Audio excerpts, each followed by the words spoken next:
Welcome to Sweet Life Beat Life. We hope this video helps. You begin by preparing what you need and immediately jump into action. You must confirm whether your account is local or a Microsoft account because the recovery steps differ. This determines whether you reset a password or use online recovery. Once done, insert recovery media or connect a recovery USB so tools are available. Make sure to note the PC name and at least one working admin account. These let you enable an alternative login method if the primary account is locked out. You now perform the hands-on fixes. Boot from the USB and choose Troubleshoot, then Advanced Options, and open Command Prompt so you can run targeted commands. Use NetUser to reset the password or to enable/add a local admin account. This directly changes authentication without reinstalling Windows.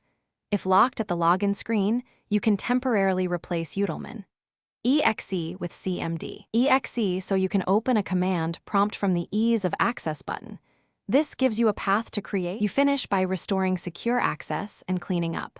Sign in with the reset password or the new admin account, then immediately create a restore point and set a strong password so you don't repeat the issue.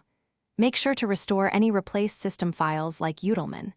EXE to their originals for security. Once done, remove the recovery media.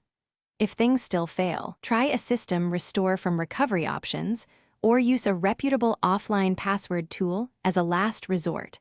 Always back up before major changes. Thanks for watching.